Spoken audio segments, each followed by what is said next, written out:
Hello friends, welcome back to our channel ఈ సేవ మీ అందరి సేవలో. తెలంగాణలో పాలిటెక్నిక్కి ఆన్లైన్ అప్లికేషన్ ఎలా చేసుకోవాలి అనే దాని గురించి మనం చెప్పుకోబోతున్నాం. అయితే ఆల్రెడీ 2022-23లో పాలిటెక్నిక్కి సంబంధించిన ఎంట్రన్స్ ఎగ్జామ్కి ఆన్లైన్ అప్లికేషన్ ఎలా చేయాలనే దాని గురించి మన ఛానల్లో ఆల్రెడీ కొన్ని వీడియోస్ అయితే ఉన్నాయి. బట్ 2024లో పాలిసెట్కి సంబంధించిన అప్లికేషన్ ప్రాసెస్ అనేది కొంచెం చేంజ్ అయింది. అందుగురించే మళ్ళీ ఇప్పుడు వీడియో చేయడం జరుగుతుంది.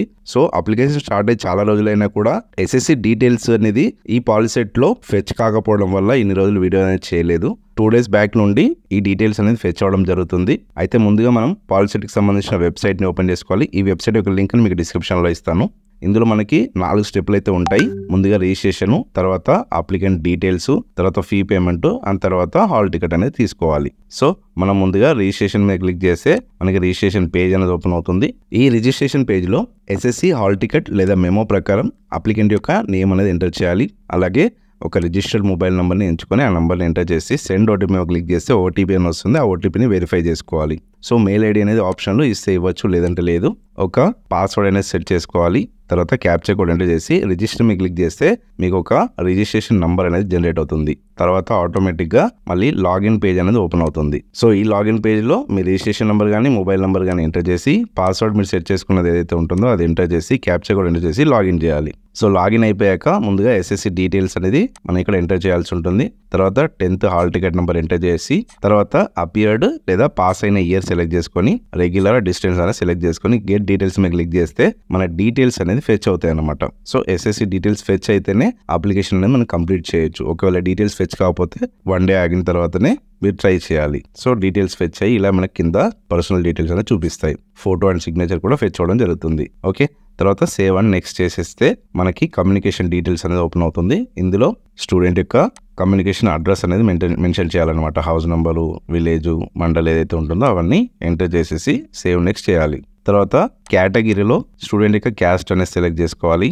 అలాగే తన Aadhaar number and caste certificate number అనేది ఖచ్చితంగా మెన్షన్ చేయాలి. ఈ క్యాస్ట్ సర్టిఫికేట్ వెరిఫికేషన్ అయితేనే క్యాస్ట్ రిజర్వేషన్ అనేది వర్తిస్తుంది. అలాగే క్యాస్ట్ రిజర్వేషన్ ప్రకారం ఫీ పేమెంట్ అనేది ఉంటుందన్నమాట. ఫర్ ఎగ్జాంపుల్ SC/ST వారికి 250 అండ్ OBC వారికి 500 రూపీస్ అనేది ఉంటుంది. తర్వాత సేవ్ నెక్స్ట్ చేసేసి స్పెషల్ కేటగిరీ ఏమైనా ఉందా అనేది ఎంటర్ చేయాలన్నమాట.